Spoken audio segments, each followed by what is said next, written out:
Atlanta, Georgia. Summer heat. 1888. A modest brick building on Marietta Street. Inside, pharmacist John Pemberton mixes his final batch of syrup. Dark, sweet, laced with caffeine and coca leaf extract. He calls it Coca-Cola. Pemberton dies broke that year. Sells his formula for $2,300. Never sees what comes next. 2 blocks away, Asa Candler counts pennies and dreams bigger. He buys Pemberton's formula, not for the taste, for something else entirely. This is about 2 families who turned fizzy water into weapons. About mansions built as fortresses in a war fought with advertising, espionage, and billions of dollars. About Candler in Atlanta, building palaces that doubled as command centers in the most vicious corporate war America had ever seen. Today, we uncover the dark story of Coca-Cola versus Pepsi, the mansion war that decided soda power. If you enjoy deep investigations into corporate warfare, please like, subscribe, and tell me in the comments which business rivalry we should explore next. Stand at the gates of the Candler Mansion in Druid Hills today, and you'll see elegant Beaux-Arts architecture, marble columns, manicured gardens. What they don't tell you is what happened in the 3rd floor study at 2 a.m. The strategy sessions, the private detectives reporting on Pepsi, the contract signed that crushed competitors. The Candler Mansion was built as a statement. It became a war room. Asa Griggs Candler was born December 30, 1851, in Villa Rica, Georgia. 8th of 11 children. His father scratched survival from red clay that barely grew cotton. The family was poor, genuinely desperate poor.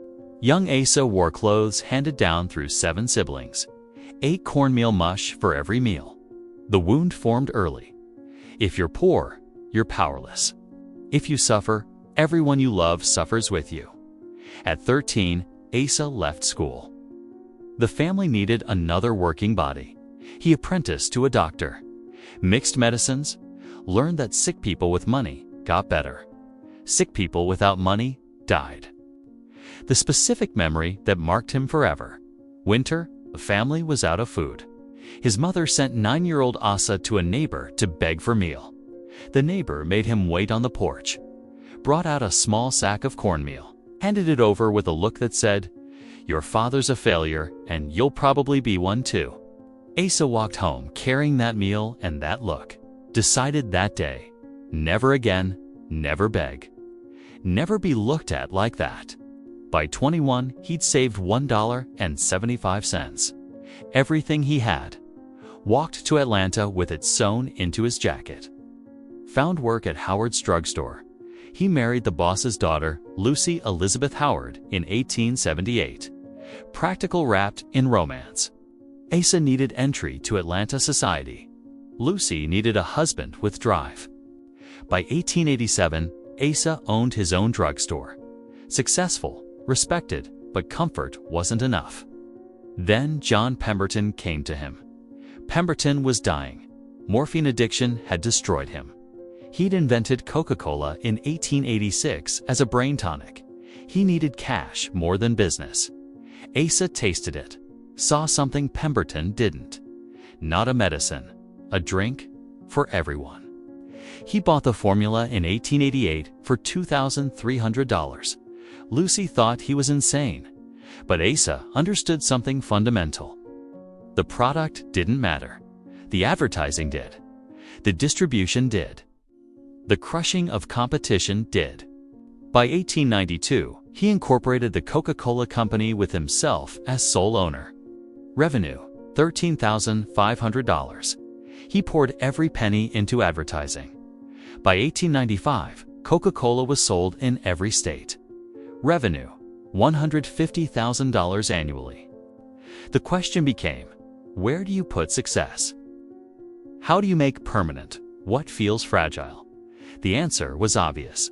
You build big. You build a mansion that announces to everyone, "I won." North Carolina, 1896.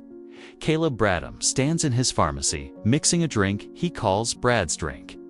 In 1898, he renames it Pepsi-Cola. Bradham is everything Asa isn't. Educated, from a respectable family, refined manners. Asa sees him as prey. The Coca-Cola Company by 1896 generated $400,000 annually. When Bradham's Pepsi-Cola started appearing in stores, Asa's response was immediate and vicious.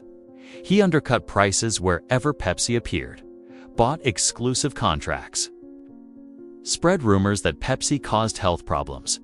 It worked. Bradham struggled. Pepsi grew slowly while Coca-Cola exploded. By 1902, Coca-Cola revenue hit $1 million. Pepsi pulled maybe $20,000, but Bradham survived. And survival in business war is often enough. Asa's personal fortune by 1900 exceeded $5 million. His children were growing. 5 kids. Then Lucy said something that changed everything. At a dinner party, she said, "We should build something finer, not larger, finer." This wasn't about square footage. It was about statement. About showing Atlanta that the Candlers belonged at the top. Why build it all? Asa had houses, comfort, security. The answer had 3 layers. Surface answer: his growing family needed space. Deeper answer: Atlanta's social elite needed visual proof the Candlers belonged at the top. Deepest answer: Asa needed to prove to the 9-year-old boy who'd begged for cornmeal that he'd won. That poverty could never touch him again. The decision came in 1902. Coca-Cola revenue, $1.2 million. Asa's personal wealth, $8 million. He purchased 55 acres in Druid Hills for $75,000. The location was perfect. The highest point, his mansion would literally look down on Atlanta. He hired Ivy & Crook, Atlanta's premier architectural firm.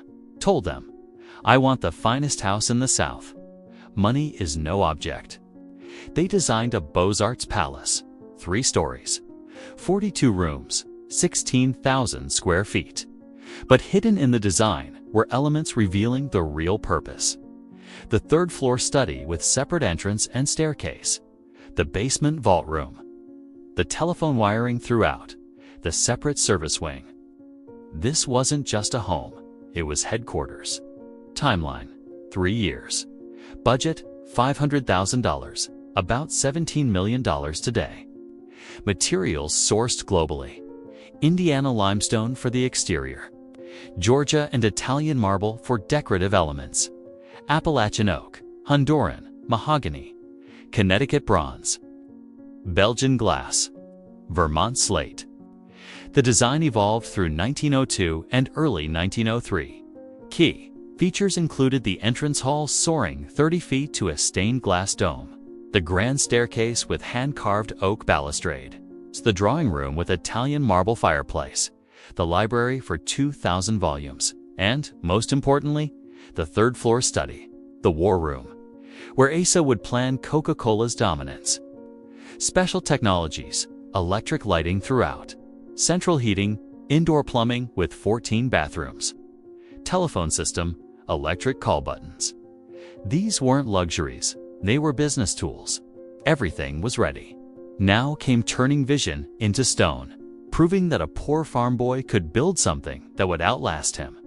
April 15, 1903. Asa Candler stood in muddy boots at what would become the mansion's entrance. Around him, his architect, the lead contractor, and a dozen foremen. Asa said nothing ceremonial. Just, "Let's begin." The site presented immediate challenges. Granite bedrock lay 8 feet down. The excavation required blasting. First came land clearing. 60 workers with axes and saws spent 6 weeks removing old-growth trees. Then, excavation. Asa insisted on over-engineering everything. When the contractor tried to explain the depth was excessive, Asa cut him off. "I want this house standing in 200 years. Dig deeper." Indiana limestone blocks came by railroad to Atlanta, then by wagon to Druid Hills. 500 tons. Each block numbered and tagged. Cost $35,000. about $1.2 million today. The workforce peaked at 220 workers, 90% white. This was the South in 1903. Segregation was law. Black workers were relegated to the hardest, lowest-paid labor. Pay scale: master stonemason $4.50 day, general laborer white $2 day, general laborer black $1.25 day. Daily schedule: 6 a.m. to 6 p.m., 12-hour days, 6 days per week. No overtime, no benefits. Working conditions were brutal. Summer temperatures reached 95 degrees Fahrenheit. Men worked in heavy clothes, hauling stone, mixing mortar. Winter work continued in cold. No heated shelters, safety equipment, none, no hard hats, no safety harnesses. Workers wore whatever they owned. Injuries during construction, 23 significant. Thomas McCarty, stonemason, crushed his left hand, lost 3 fingers, received 2 weeks' pay. Samuel Johnson, laborer, died from heat stroke in July 1904. His widow received $25. Deaths officially recorded. 1. Though pneumonia and work-related illnesses likely killed others. Compare these wages to Asa's spending. A laborer earned $1.25 day, $450 year. Asa spent $8,000 on marble. 18 years of a laborer's wages for decorative stone. The crystal chandelier cost $3,500. 8 years of wages. Construction milestones: foundation complete, July 1903. First floor walls rising by December. Exterior walls complete to roofline June 1904. Roof complete, October 1904. Interior framing finished March 1905. The basement spread beneath the entire footprint. Coal room, massive furnace, laundry, storage, wine cellar, and the vault room hidden behind a false wall. This held cash, stock certificates, legal documents, Coca-Cola formula variations. The separation was architectural and brutal. Upper floors had 14-foot ceilings, crown molding, silk wall coverings. Basement had 8-foot ceilings, bare concrete, whitewashed walls. Service stairs ran from basement to 3rd floor. Narrow, steep. Staff moved up and down carrying everything, never using the grand staircase. Never seen unless summoned. Construction delays pushed the timeline. Marble delivery delayed 3 months. Electrician shortage. Severe winter weather. Final cost overruns, $125,000. Total project cost, $625,000. About $21.8 million today. Asa's response to overruns: is it done right? When told yes, he paid without complaint. Quality control was obsessive. Limestone courses reset if joints weren't tight. Woodwork rejected if grain didn't match. Plaster redone for any imperfection. Asa understood that any flaw would be used as evidence the candlers didn't belong. June 1905, exterior complete. The mansion dominated the skyline. Atlanta newspapers ran photographs. Candler Mansion nears completion. March 1906, final touches. Landscaping complete. The curved drive. The formal gardens. Everything ready. Total time, 3 years. Total cost, $625,000. Total workers, perhaps 500 over 3 years. Asa walked through alone before his family moved in, touched the marble, ran his hand along the carved oak, stood in the 3rd floor study and looked out over Atlanta.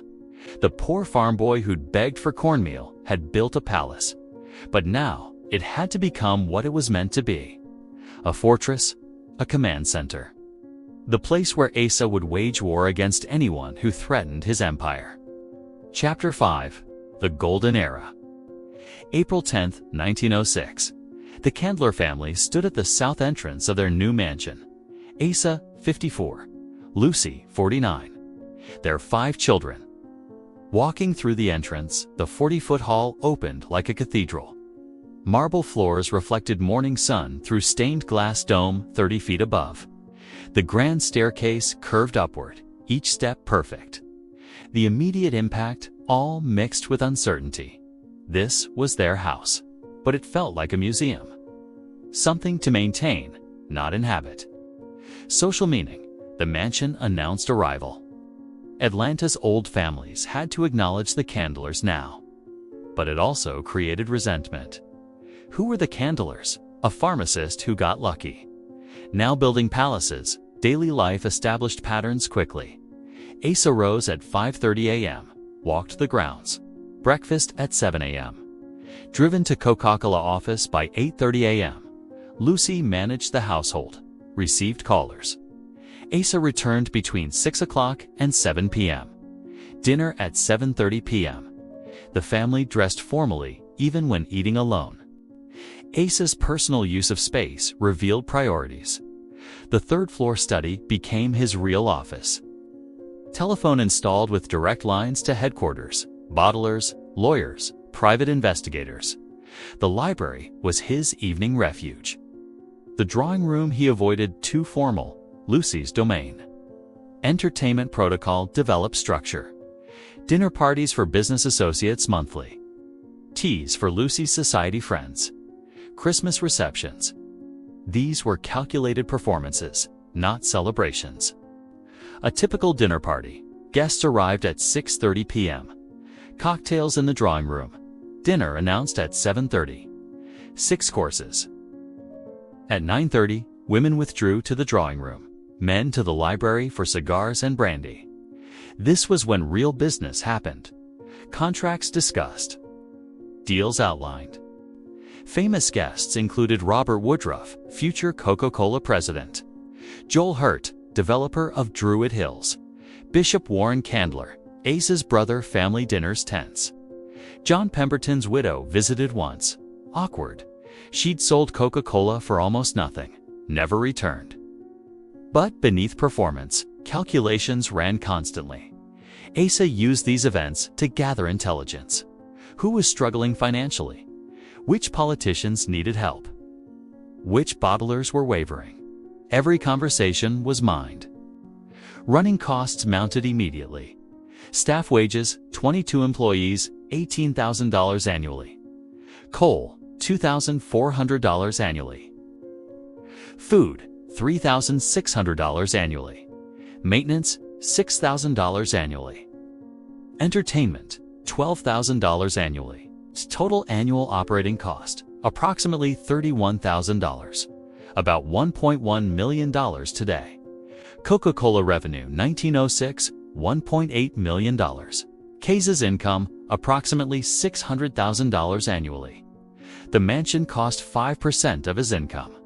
Manageable, but constant. And growing. The peak moment came Christmas 1907. 100 guests for the Christmas reception. Snow fell that night. The mansion's windows glowed electric gold. Music, laughter.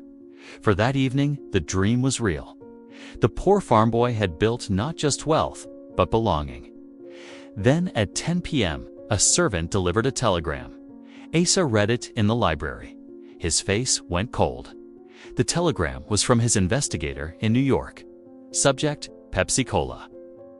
Major investor backing Guth. Pepsi production expanding. Your bottlers being approached. The war was coming closer. The mansion had succeeded as social fortress. Now it had to function as command center. The golden age lasted 18 months. Then the cracks appeared. 4:15 a.m. January, cold enough to see breath inside the servants' quarters. Mary Sullivan woke first. Irish 23, head housemaid, shared a room with 2 other maids. 8 feet by 12. 3 narrow beds. No heat except what drifted from the main house. In winter, the water froze overnight. First task: walk across frozen ground to the service entrance. Move through dark basement to the furnace room. Henry Washington, the furnace man, a 50-year-old black man, had been there since 4 a.m. shoveling coal. By 5 a.m., kitchen staff arrived. Margaret O'Connor, head cook, ran the kitchen like a general. By 5:30, the butler James Thornton arrived and reviewed the day's schedule. The full staff numbered 22. Butler, earning $1,200 a year. Housekeeper, $900 a year. Head cooks, $720 a year. Housemaids, $240 a year. Scullery maid, $180 a year. Furnace man, $360 a year. Total annual payroll, $11,760, about $411,600 today. Compared to ACA's spending, the entrance hall chandelier costs $4,500. 4 years of a scullery maid's wages. One dinner party costs $500. Almost 3 years of a scullery maid's wages. A typical day, 5 o'clock to 6 a.m., coal hauled, fires lit, kitchen active. 6 o'clock to 7 a.m., upstairs cleaning while family slept. Fireplaces cleaned, chamber pots emptied, all done silently. If family woke and saw you, you'd failed. 7 o'clock to 8 a.m., breakfast service. 8 o'clock to 10 a.m., major cleaning. Every day, a different focus. 10 a.m. to 12 p.m., specialized tasks. Okay? Laundresses washing mountains of linens. 12 o'clock to 1 p.m., staff meals eaten in shifts. 1 o'clock to 5 p.m., afternoon work. 5 o'clock to 7 p.m., dinner preparation. 7 o'clock to 9 p.m., dinner service. 9 o'clock to 10 p.m., cleanup. By 11 p.m., most staff retired. Exhausted, 6 days a week, 12 to 14-hour days. The physical toll, housemaids' backs bent from constant scrubbing, knees damaged from kneeling, hands cracked from harsh soaps. Cooks suffered burns and heat exhaustion. Laundresses' hands permanently damaged from hot water and lye. Mary Sullivan developed arthritis in her hands by age 26, worked 7 more years before it became too painful. Was given 2 weeks' notice, returned to Ireland. Died in poverty at 48. Dismissal was instant. Reasons: pregnancy, illness lasting more than a week, theft, drinking, insubordination, being unsuitable. Sarah Mitchell, housemaid, dismissed in 1908 when she became pregnant. Given 2 days to leave, no reference. The invisible rules: never be seen unless necessary. Never make noise. Never smell of anything. Never have needs. Never have opinions. Never have a life. What servants observed: Asa worked obsessively. Lucy was lonely and cried sometimes. The children resented the house. Business associates discussed destroying competitors. Private investigators reported to Asa. They were forbidden to speak of any of it. Some servants stayed for years because the pay was slightly better than other positions. Henry Washington stayed 12 years. He had nowhere else to go. Margaret O'Connor stayed 8 years, saved money, eventually opened a boarding house. The mathematics of exploitation: 22 servants laboring, average 13 hours daily, 286 hours of labor per day, 104,390 hours annually, to support 6 people. Ratio: 17,398 hours of servant labor per family member annually. The beauty upstairs existed on the backs of servants who woke in darkness and worked until exhaustion so the family could live in perfection. The servants who kept the Candler mansion alive remain largely nameless. Their labor built the comfort that made Asa's empire possible. The first visible crack. Asa 58, 4 years in the mansion. Charles Guth, Pepsi's new investor, announced aggressive expansion. New bottling plants in 12 cities. National advertising campaign. Direct challenge to Coca-Cola's dominance. Asa called an emergency meeting in the 3rd floor study. The meeting lasted 8 hours. His plan: undercut Pepsi on price everywhere. Buy exclusive contracts. Increase advertising tenfold. Use every legal and semi-legal tactic to crush them. Cost: $500,000 additional annual spending. About $17.5 million today. The mansion's operating costs now $35,000 annually, rising faster than inflation. Maintenance on the 4-year-old house. Lucy's rising standards. Staff wage pressure. The gap between income and expense still sustainable, but the margin was shrinking, and Asa noticed. Asa sat in the library one August evening. Account books spread across the desk. Personal income $1,910, $800,000. Mansion operating costs $35,000. Business reinvestment $500,000. Other expenses $175,000. Total expenses $710,000. Surplus $90,000. For the first time since building the mansion, Asa felt the weight of it. The monthly bills, the constant maintenance, the social expectations. First attempted solution: economized quietly, delay maintenance, reduce some staff, cut entertainment budget. Result: Mrs. Jenkins noticed immediately. Standards were slipping. Lucy spoke to Asa. The household could not be cut without affecting their social position. Asa agreed, but the conversation marked a shift. The mansion had gone from asset to obligation. Second pressure point: family dynamics. Asa Jr. wanted independence. At 30, he'd worked for Coca-Cola for 8 years. He wanted to start his own business. The conversation in the library, summer 1911. Asa Jr. I want to start my own business, real estate development. Asa, the business is Coca-Cola. Everything we have comes from it. You leave, you weaken it. They argued for 2 hours. No resolution. Asa Jr. stayed. Resentful, Charles Howard wanted his own house, wanted Asa to help fund it. Asa said yes, then no, then yes, with conditions involving working at Coca-Cola and living where Asa thought appropriate. Charles felt like a chess piece.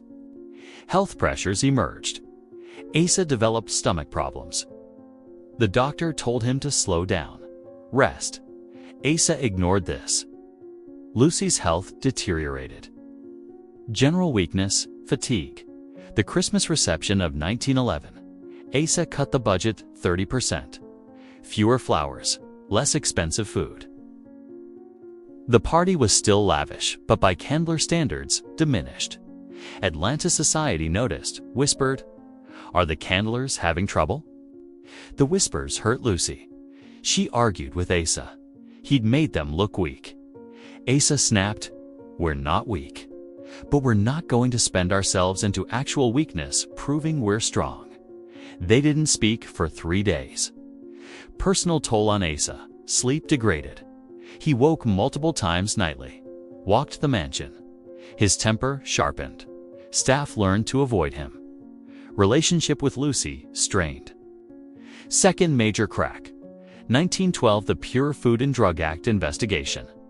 Government inspectors scrutinized Coca-Cola's ingredients. The investigation was pushed by competitors. Asa spent $200,000 on lawyers fighting it. The mansion's third-floor study became war room. Result: Coca-Cola won, mostly. Had to remove certain claims. Had to modify formula slightly. Cost: $200,000.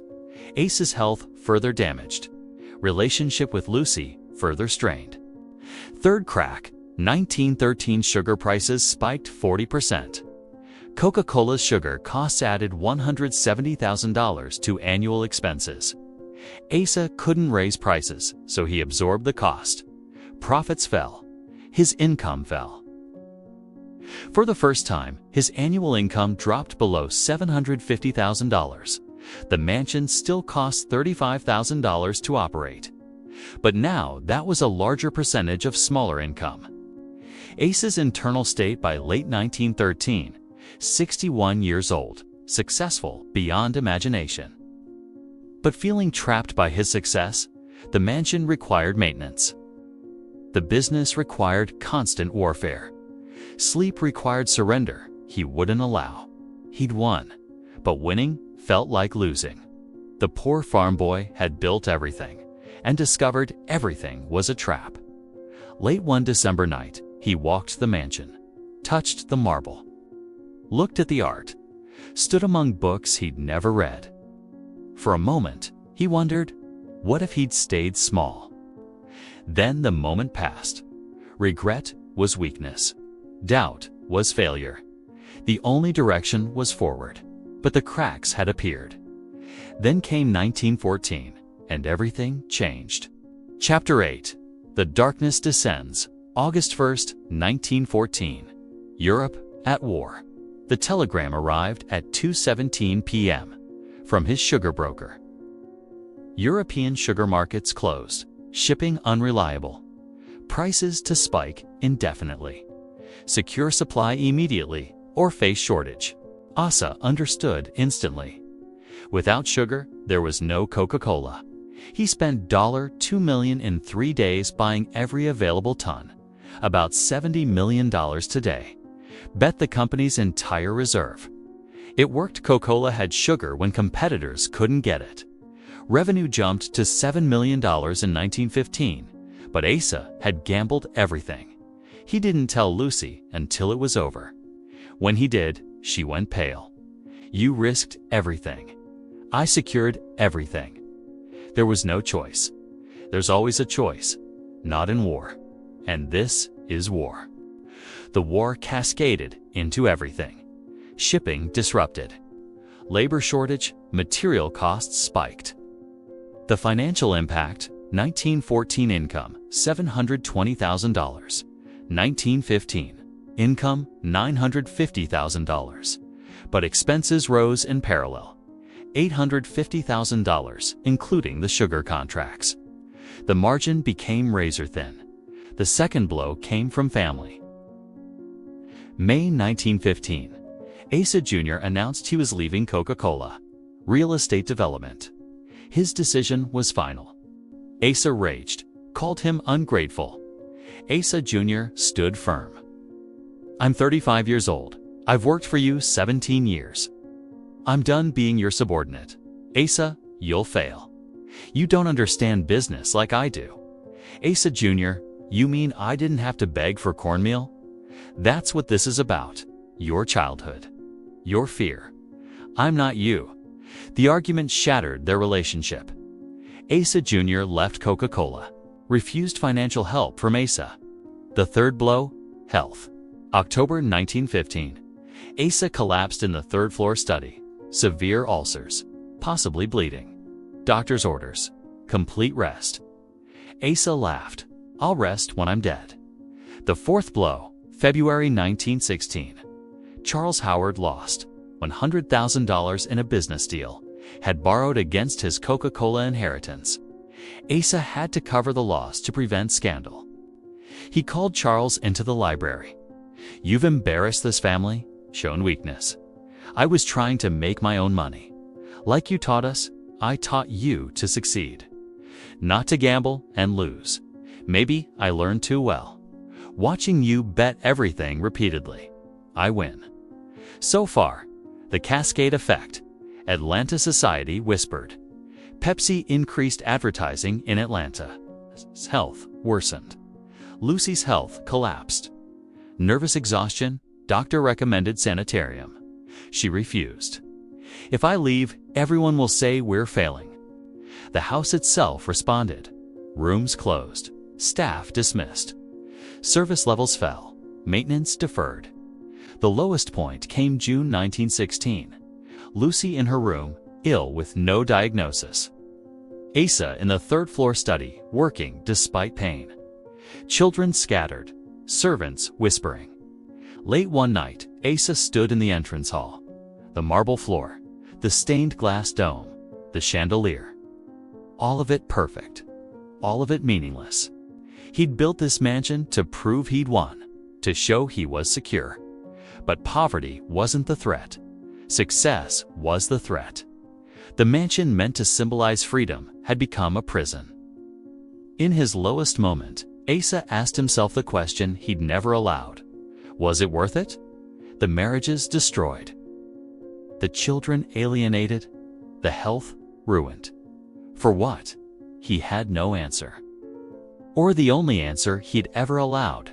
Yes, Because the alternative was being the poor farm boy again, and anything was better than that. Even this. Chapter 9. The Aftermath and Transformation Time Jump. 3 years. 1919. The war in Europe had ended. Asa was 67, Lucy 62. The mansion 13 years old. They'd survived. Barely financial inventory. Coca-Cola revenue $191,912 million. Asa's personal wealth approximately $15 million. Mansion operating costs $42,000 annually. No debts. Asa never borrowed. The question, continue or change everything? Arguments for continuing. They'd fought too hard to quit. The mansion symbolized too much. Arguments for changing. Asa's health was broken. Lucy's health was broken. Who was this performance for anymore? The debate in the library. January 1920. Lucy, we should sell. Move somewhere smaller. Let the children inherit money, not this burden. Asa, this house proves everything I built. Selling admits it was all too much. Lucy, it was too much. You don't know how to stop. Asa, I don't know how to stop. Lucy, learn. But they didn't sell. Couldn't. The mansion had become too central to identity. First attempted solution, reduce obligations gradually. Staff cut to 12. Whole wings closed. Entertainment ended. They lived in perhaps 6 rooms of 42. The house became a museum they lived in.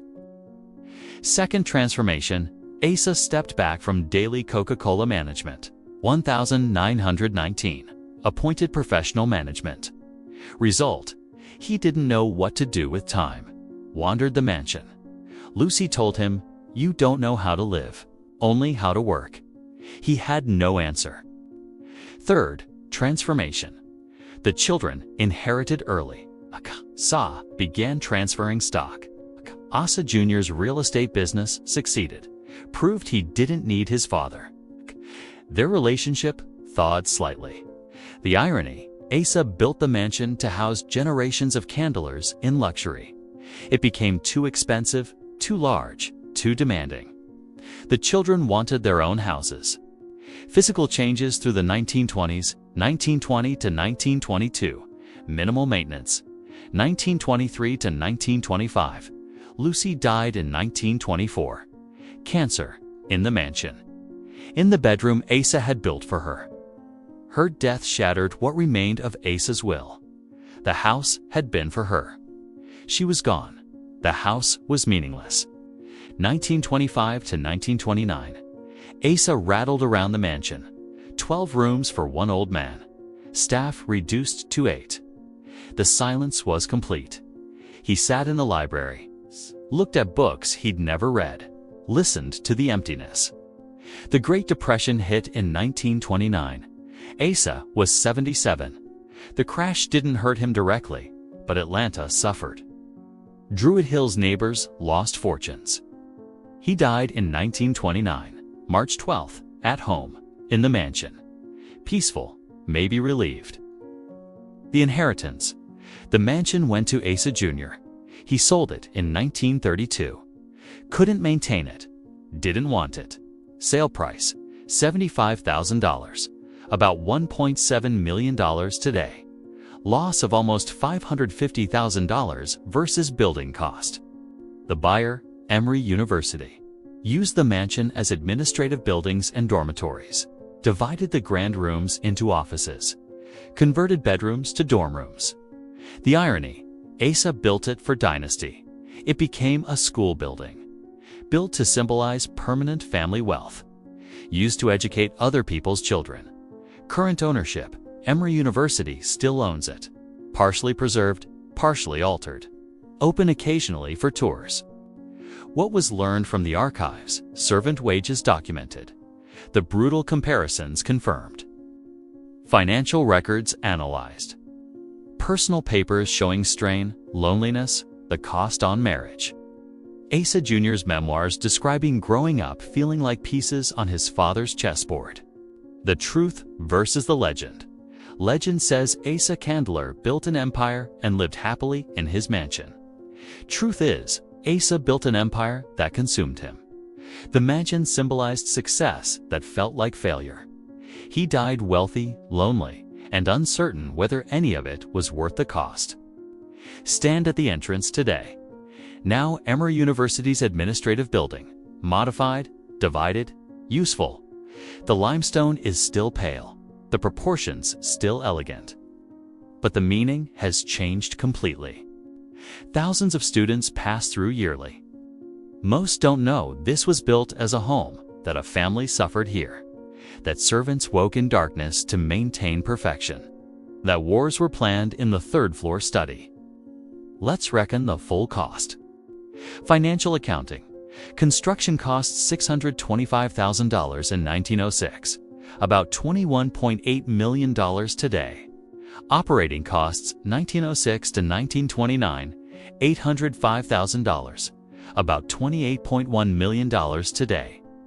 Total spent, $1,430,000, about $49.9 million today. Human accounting.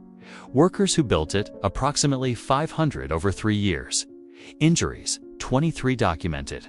Deaths, 1 confirmed, possibly more. Servants who maintained it 1906 to 1929, approximately 200 different people. Their labor hours, 414,000 hours total. The mathematics of inequality. Asa's peak annual income, $950,000. Servants' average annual wage, $360. Ratio, 2,639 to 1. 1 year of Asa's income equaled 2,639 years of a servant's wages. But simple condemnation misses complexity. Asa Candler was neither simple hero nor simple villain. He built from poverty through ruthless determination, created a product that employed thousands, gave millions to charity, genuinely loved his family. He also exploited labor, crushed competitors, neglected his health and family for obsession with winning, built a mansion that imprisoned him as surely as poverty once had. Both are true simultaneously. What the Candler Mansion teaches about wealth: it solves material problems, creates psychological ones. Asa escaped poverty but never escaped the fear of poverty. Wealth became its own trap. About power: building an empire requires ruthlessness. Maintaining it requires constant warfare. Peace isn't possible when everything must be defended. About class: the servant system was exploitation formalized. Beautiful mansions existed because invisible people suffered. We celebrate the architecture. We should remember the cost.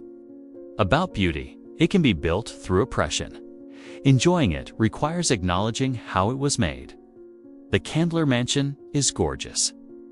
That gorgeousness has a price measured in human suffering. About cost: everything costs more than money. Asa paid dollars, paid his health, paid his marriage, paid his children's innocence. The financial cost was smallest. About legacy: what you build isn't what survives. Asa built a family mansion. It became a school building. The purpose transforms. Modern parallels exist. Tech billionaires building compounds, corporate campuses creating complete communities. Wealth concentration today exceeds 1,900 ratios, 351 to 1 in 2020. The system hasn't improved. It's perfected its exploitation. What hasn't changed? Economic inequality, labor exploitation, architecture as power statement, beauty built on invisible suffering. What has changed? Worker protections exist: minimum wage, workplace safety, unions, tax policy, progressive taxation, estate taxes, social awareness. We question billionaires now. Media scrutiny makes exploitation harder to hide. The questions that remain: was the mansion worth the cost? For Asa, no. For servants, no. For Atlanta, debatable. Can beauty justify suffering? We still think it can. We tour mansions. Admire them, or complicit if we don't acknowledge the cost. The final accounting Asa Candler set out to prove he'd succeeded. He achieved wealth beyond measure, the gap between intention and result. He built proof of success that felt like failure. He wanted the mansion to house dynasty. It became a school building.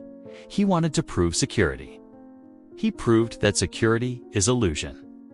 The mansion stands, 118 years old, solid, functional, useful. Asa Candler is dead 95 years, remembered for Coca-Cola. For the mansion, the complexity mostly forgotten. The servants are anonymous, names lost except in wage ledgers. Their labor made everything possible. They're invisible still. What survives? The limestone, the proportions, the beautiful facade. The lesson, if we're willing to learn it. This was never just about Coca-Cola versus Pepsi. It was about what Americans believe about success. Whether building higher, bigger, more expensive creates meaning or just creates more building to maintain. The Candler Mansion was built to prove Asa had won, to prove that winning isn't enough. That success without happiness is just expensive misery. That you can build a palace and still live in a prison. The walls still stand. They always will, probably. Stone outlasts everything. The question is, what do we do with the knowledge of what it cost? Maybe we build different. Maybe we define success different. Maybe we remember that servants existed and deserve better than invisibility. That is the dark story of Coca-Cola versus Pepsi, the mansion war that decided soda power, a story about empire building. The homes that housed it and the humans who paid the price. If you enjoyed this investigation, please like and subscribe. Tell me in the comments which corporate rivalry or business empire we should explore next. Thank you for being here.